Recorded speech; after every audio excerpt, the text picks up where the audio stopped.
My mother-in-law came into my kitchen on a Tuesday afternoon when my husband was at work and my children were napping. She was a woman of 63, had been married for 44 years, and carried herself with the particular authority of someone who believed she had figured out the secret to a successful marriage. She sat at my kitchen table without being invited, and she told me that we needed to have a conversation about what it meant to be a good wife. I was 24 years old at that time. I had been married for 5 years. I had 2 children. I thought I was already doing the things a good wife was supposed to do. But my mother-in-law had decided that I needed some guidance, that there were things I was not understanding, things that my own mother had perhaps failed to teach me, things that were essential to the survival of my marriage. My name is Hannah. I grew up Old Order Amish in Holmes County, Ohio. I married at 19 and left at 27. On this channel, I tell the stories that lived behind closed farmhouse doors, and today I want to talk about what the older women in my community believed a good wife was supposed to be, and what they were willing to teach the younger women in order to ensure that we understood our role and fulfilled it completely. My mother-in-law began by telling me that I was in a critical period of my marriage. She said that the first few years were the time when a husband either settled into contentment or began to look elsewhere. She said that 5 years in, I was at the point where I needed to make sure that my husband knew I was fully committed to him, fully available to him, fully oriented toward his well-being and satisfaction. She told me, very directly, that a good wife prioritizes her husband above everything else. She said that this meant that when my husband came home, my attention should be on him, not on the children or the house or any task I might be working on. She said that the children could wait, the house could wait, but my husband could not wait. My husband needed to feel, the moment he arrived home, that he was the most important thing in my world. She told me that a good wife makes sure her husband is sexually satisfied. She said that this was not something to be squeamish about. She said that a husband's contentment in this area of the marriage was essential to his faithfulness and his happiness. She said that a wife who withheld this kind of intimacy was putting her marriage at risk. She said that my body was one of the tools I had available to keep my husband happy and close to home. I remember feeling uncomfortable as she said this. I remember not wanting to hear these things, even though I had been taught many of these principles my entire life. But there was something different about hearing them from my mother-in-law, in that direct and unvarnished way, that made me see them more clearly than I had before. There was something about the clarity of her instruction that made me understand that this was not just advice. This was doctrine. This was what the community believed a good wife should be. She continued. She told me that a good wife makes her home a place where her husband wants to be. She said that this meant keeping the house clean and organized, preparing meals he enjoys, making sure the children are quiet and well-behaved, creating an atmosphere of peace and contentment. She said that if my home was not a place where my husband wanted to be, he might seek comfort elsewhere, and that would be my failure as a wife. She told me that a good wife does not complain. She said that complaining about the work, about the children, about her own tiredness was a form of weakness that would only tire her husband further. She said that a husband comes home tired and wanting to rest, and the last thing he needs is to hear his wife complaining about her day.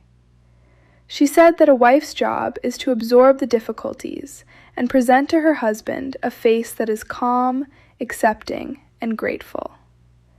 She told me that a good wife respects her husband's authority in all things.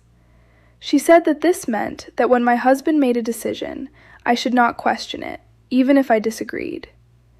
She said that my role was to accept his leadership and support his choices, because that was what a marriage required. She said that a wife who questioned her husband's authority was undermining the entire structure of the family. She told me that a good wife manages her husband's emotions. She said that this meant recognizing when he was tired or frustrated and adjusting my behavior accordingly. She said that I should not burden him with my own problems or my own emotional needs when he was in a particular mood. She said that I should be attuned to his needs and responsive to them sometimes before he even expressed them. She told me that a good wife knows her place. She said that this meant understanding that my happiness was not the most important thing in the marriage. She said that my fulfillment came from fulfilling my role, not from pursuing my own interests or desires.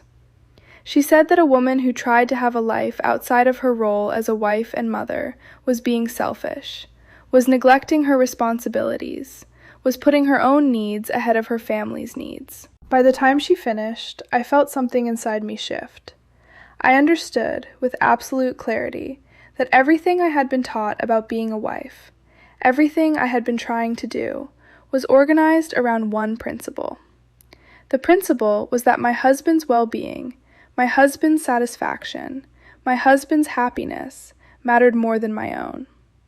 That my role was to be the person who managed everyone else's well-being at the cost of my own. That being a good wife meant becoming smaller, not larger. It meant narrowing my world, not expanding it. I did not argue with my mother-in-law. I did not tell her that what she was describing seemed unfair. I did not tell her that I was tired of being the person who absorbed everyone's needs. I simply listened, and I nodded, and I let her believe that I was taking her advice seriously. Because arguing with her would have caused conflict. Because disagreeing with her would have been disrespectful to her and to the authority she represented.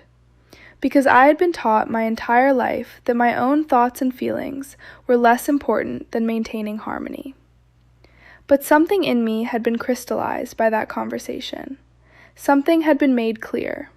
I understood, in a way I had not fully understood before, that the system I was living in was designed to erase me.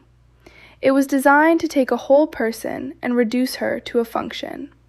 It was designed to make sure that I understood my worth only in terms of my usefulness to other people. After I left my marriage, I spent a long time processing what my mother-in-law had told me. I spent a long time understanding that her advice, however harsh it sounded, was what she genuinely believed. My mother-in-law had been married for 44 years by the time she gave me that advice. She had spent 44 years prioritizing a man above herself. She had spent 44 years managing his emotions, subordinating her own, narrowing her world to fit inside the boundaries he set. And she had come to believe that this was not just necessary. She had come to believe that this was good. She had come to believe that this was love. I have thought about my mother-in-law often since then. I have thought about what it must be like to spend your entire adult life believing that your worth is determined by how well you serve another person. I have thought about what it must cost to spend 44 years becoming smaller instead of larger, to spend 44 years believing that your own needs are not important, to spend 44 years organizing your entire life around someone else's satisfaction. I think my mother-in-law was not trying to harm me when she came to my kitchen that afternoon. I think she was trying to pass on what she had learned, what she believed would help me survive in a marriage, what she thought was the secret to keeping a husband close. But what she was actually passing on was the same erasing instruction she had received from her own mother-in-law, who had received it from hers, going back generations. After I left, I had to relearn what it meant to be valuable for who I am, not just for what I do. I had to relearn that my needs matter. I had to relearn that my happiness is not selfish. I had to relearn that a good relationship is not one where one person erases themselves for the benefit of the other. What I want to say to any woman who has been told, the way I was told, that being a good wife means becoming smaller, means prioritizing someone else's needs above your own, means organizing your entire world around another person's satisfaction, is this: that is not what love looks like. That is what control looks like. That is what a system designed to benefit one person at the expense of another looks like. A good wife is not a small woman. A good wife is not a woman who has erased herself. A good wife is not a woman who has spent her life becoming less. A good wife is a woman who knows her own worth. A good wife is a woman who has the freedom to pursue her own interests alongside her responsibilities.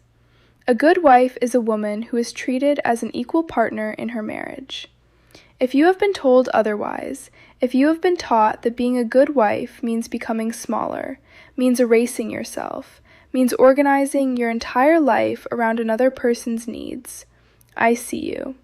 That teaching is designed to keep you trapped. That teaching is designed to make sure you do not recognize that you deserve better. That teaching is designed to ensure your compliance. You are not here to make someone else happy at the cost of your own happiness. You are not here to be smaller. You are not here to be erased. You are here to be fully yourself, and you deserve a partner who loves the full version of you. This is my story. If it stayed with you, tell me in the comments, and subscribe if you want to keep hearing the truth from behind the prayer cap.